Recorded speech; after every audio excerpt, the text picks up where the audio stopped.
Total since starting the program, total expenses are $47,873 at 86 cents per mile, and that is my cost per mile.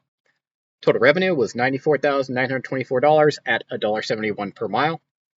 Total profit loss is $47,051 at 85 cents per mile, and all of these loads are dry van.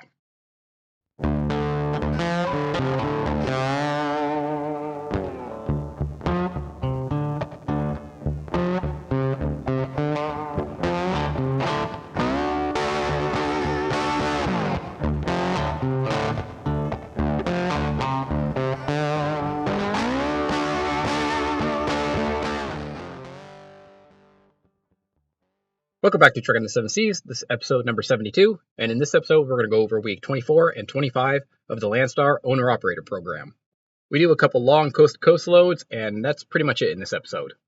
If you're new to this channel, welcome. I started this channel in order to show exactly what truck drivers make. We started as a company driver working for night transportation, moved on to a lease operator working for night transportation, and now we are an owner-operator working for Landstar. I show the loads I take, what the revenue is, what the expenses are, and what my net cash flow is, and I compile all this information that I put into a spreadsheet that I share with you at the end of every video. So if this is a topic that interests you, follow the channel. So it's a little bit windy outside, so if you see the camera angle rocking a little bit, that's because, well, the truck's kind of blowing here, and you might hear some background noise with the wind, so that's what that's about. It's windy outside. Quick announcement before we begin. I am probably going to leave Landstar next year, I think. So like I always say, I started as a company driver for night transportation, moved on to a lease operator, work for night transportation, then moved on to an owner operator, work for Landstar. Landstar pays percentage based, and I am looking to move on to just the open spot market and getting my own authority probably next year at some point. It's basically the next logical progression here, so I am planning on doing that. I think it'll probably be next year, maybe around January or February when the market really dips. So looking to do that. We'll probably do that, but just wanted to announce that sometime next year, I'll probably move on and get my own authority, and we'll keep going just like that. And it's a pretty, I guess a segmented progression. Company driver, lease operator, owner operator, then owner operator with own authority. It makes logical sense. So that's what I'm starting to plan to do. That's about it. It's just in my head right now to probably go ahead and do that. So I am looking to do that, and that will probably come sometime early next year. So just an announcement there. But with that being said, last episode we left off in Tracy, California. So we dropped a load in Tracy, California. Then I just went ahead and I just deadheaded down to Los Angeles. I could have grabbed like a short load from Tracy to Los Angeles for not a very good rate. The deadhead was about 300 miles or something like that from Tracy to Los Angeles, as I'm looking at it right here, which not insignificant, but just to get down to Los Angeles, which is where all the good loads are, I thought that was fine. So I went ahead and did that. Just went straight there. I felt like the time to pick up a load, drop a load, and do all that for, I don't know, maybe $1.50 per mile or something like that from Tracy to Los Angeles probably wasn't worth it. So I decided not to do that. So instead, I just went ahead and deadheaded down. And then once I deadheaded down, I went ahead and found this load right here. So this is one going from City of Industry, California to Louisville, Kentucky. And this is a direct shipper. So I have actually dealt with this shipper quite a few times. I think this is my third time taking this load or something like that. So knew what to do on this one. It was a drop and hook. There are quite a few drop and hooks at Landstar, and this was one of them.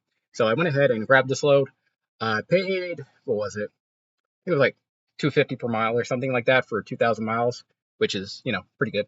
So that's what I went ahead and did. So we're taking this load right over here, I guess, and we're going to Louisville, Kentucky.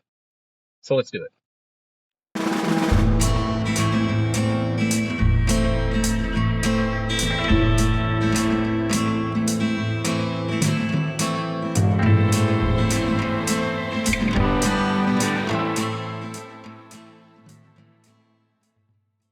All right, so after that Louisville, Kentucky load, I was in Louisville, Kentucky, which is somewhat the Midwest. It's kind of the Midwest, sort of. It's right on the border, I would say, for Midwest. But there wasn't much pop in there. The Midwest tends to be a pretty good area, but I couldn't find a whole lot around Louisville. So I decided to grab a short load. So I grabbed this load right here. So this one was picking up in Florence, Kentucky, which is basically Cincinnati, Ohio. And it was headed to Racine, Wisconsin, which is basically Chicago. And I grabbed this one Paid decently, and I also grabbed it because Chicago is like the best area in the United States, besides like Los Angeles or something like that. So it's a very good area. So I decided to go ahead and head up there. So I grabbed this one from Florence, and we're headed to Racine, Wisconsin. So let's do it.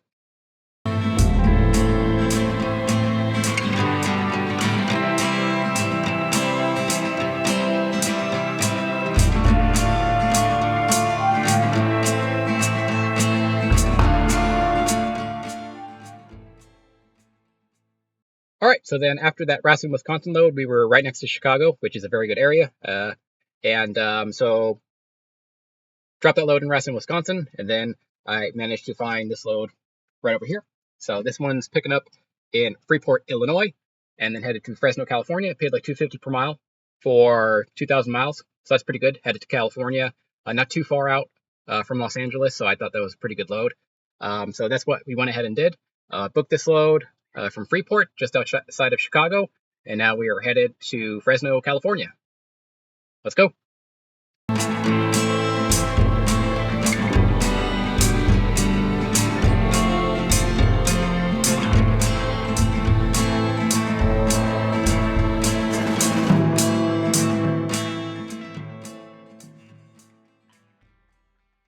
Okay, so after that Fresno load, I then found another load picking up in the Los Angeles area and headed to Silwani, Georgia, which is Atlanta.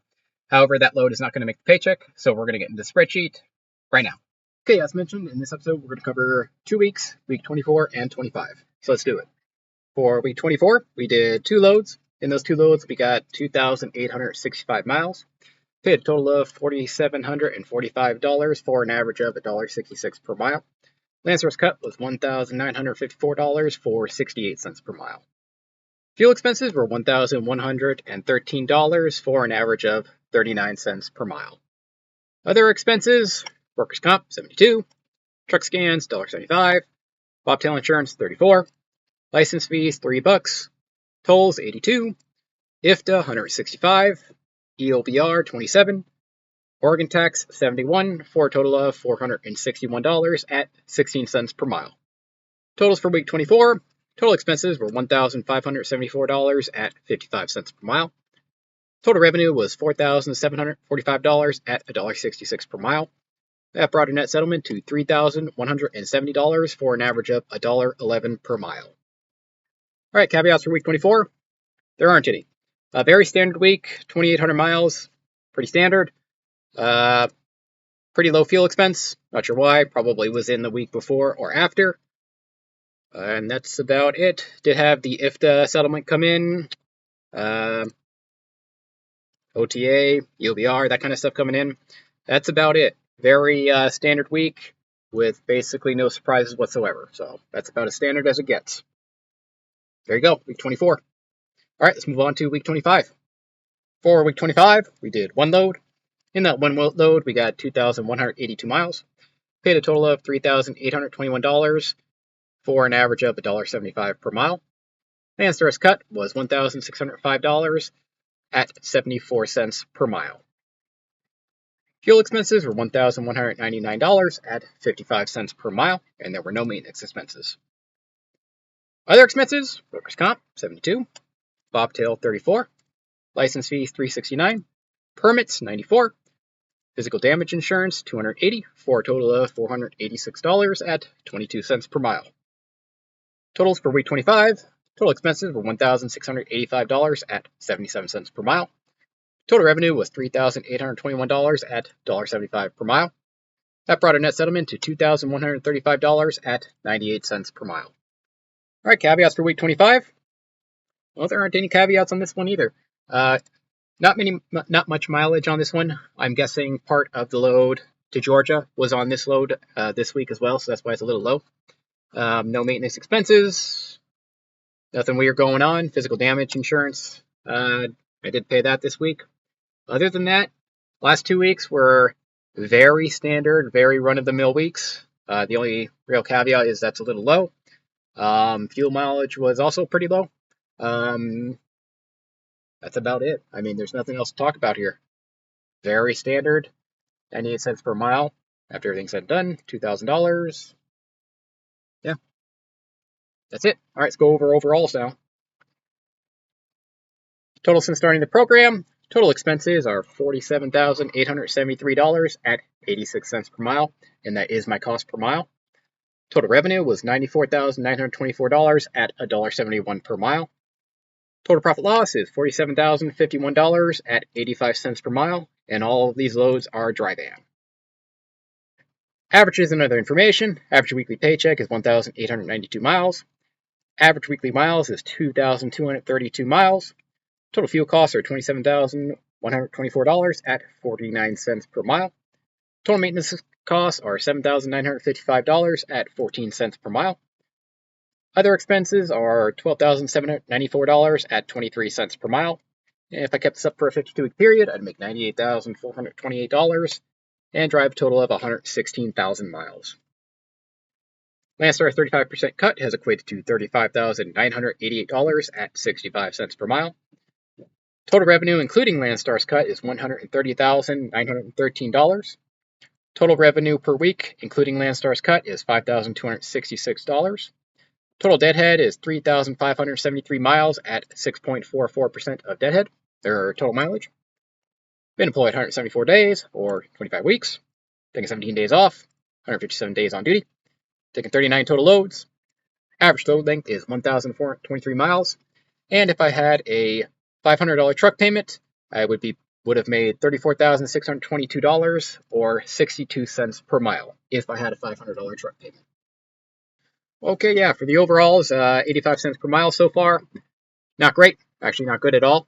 That's where we're at. Market is very bad right now, so that's where we're at. Not hiding any of these numbers. Again, not ashamed or bragging about any of this. I'm just posting my numbers so you guys have a better understanding of what you might make here at Landstar. Booking loads for a total of $2.52 per mile on average. So that's before Landstar takes its cut. So that's on average, when I book a load, it's $2.52 per mile.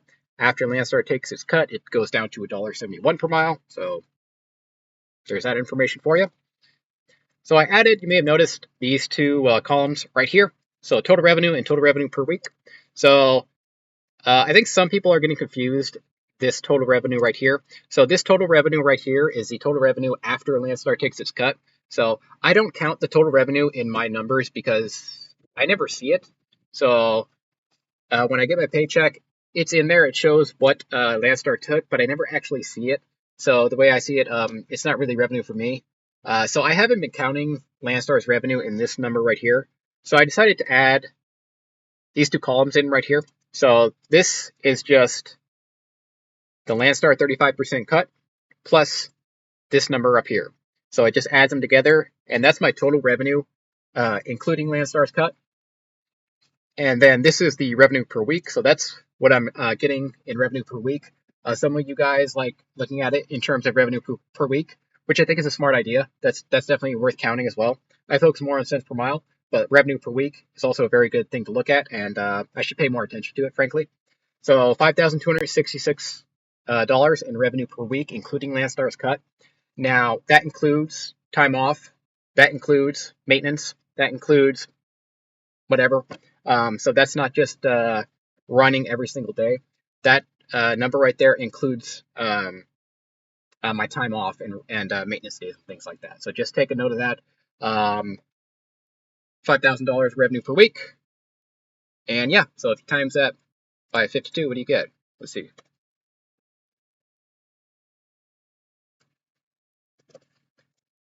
Yeah, so if I keep this up for an entire year, my revenue would be $273,000 before Landstar takes its cut. After Landstar takes its cut, it's probably closer to like 200 and some odd thousand per year, something like that. So some of you guys like looking at that, and I think people were getting a little confused about my revenue. This revenue right here that I've been posting the entire time is the revenue after Landstar takes its cut. So I decided to put this in here because some of you guys, I think, were getting a little confused on that, and that's what I decided to do. So there's that right there. And yeah, hopefully that's good information for you. Down here, probably one of the more important ones that I added recently was the truck payment. So my truck is paid off. So most of you guys, or a lot of you guys I know, don't have a paid off truck, so I decided to put in a theoretical $500 truck payment down here. And if I had a $500 truck payment, I would have only made $34,622 at 62 cents per mile. So that is company driver pay. Make no mistake about it. Again, I'm not bragging about any of this. I'm just posting the numbers here. So, yeah, basically making slightly above. I mean, if depending on how long this truck lasts, I'm, to be honest, making about as much as a company driver right now. Again, not ashamed, not bragging. I'm just hearing the numbers. This is information when I was coming up I could not find, and that's pretty much the reason why I started this channel, is just to show you guys exactly what everybody's making out there with raw numbers, not just like opinions and whatnot. So there it is right there. Now this is a terrible market, probably the worst market. And when I came to Landstar, I had the assumption that by the time I came here, right about now, the market would be getting better. That was my assumption. I thought in August, July, during the summer months, the economy would start improving and things would get better. But it has most certainly not gotten any better. And it's, I think, materially gotten worse. So, misjudged that a little bit, mistimed it a little bit. So I thought things would be better by now, but they are not. And if you were thinking about hopping on ship to Landstar, I would think twice, because, you know, if you have a truck payment, you'll be making about as much as a company driver. So I would hesitate, to be frankly honest. So, yeah, you probably are better off as a company driver right now, straight up. All right, but with all that, that is the spreadsheet for the week. So I am looking to leave Landstar probably next year sometime, early next year in July and February, when the market is really slow, slower than it is right now, I suppose. So that's what I'm looking to do, looking to get my own authority and move on. That's the plan. It's just, you know, in my opinion, the next logical progression of trucking here is just get my own authority and then you know, and go rock the spot market and see how that is. So that's on the radar. I don't know what the process is as far as leaving Landstar and starting my own authority. I know when I came here to Landstar, I had to quit night, then like apply and do all of the Landstar stuff. So I was off for about 2 weeks, just doing nothing in between the transition between Landstar and night transportation. Now, I don't know what the process is for leaving Landstar and getting my own authority. They might make me out and out quit and then be unemployed for a couple of weeks or whatever while I work on getting my own authority. I know it takes some time. So, you know, I might be taking some time off here, maybe in January or February, because, yeah, Landstar, I'm not sure what the process is for Landstar. I'm not sure what they allow. I know there's certain, things you got to do in terms of the VIN. I know, like, the registration is registered in one VIN, or the VIN is registered in one place at a time, and I can't have the VIN registered in the state of Indiana and then have it registered in another state and stuff like that. So they have to, like, I know I have to quit at some point and take some time off at some point. I'm just not sure how much. Anyways, that's kind of irrelevant for right now, but that is the plan. So probably around January or February, when things are really slow, I'll start getting my own authority and moving in that direction. And that's the plan. Keep you posted on that, let you know the process, and we'll see how that goes. Yeah, but that's about it for this episode. I really hope you guys enjoyed it, and I hope what I'm doing here is helping you out, showing some transparency in this industry with cold, hard numbers. So hope it's helping you out. But that will do for this episode. Thanks for watching, and I will see you in the next one.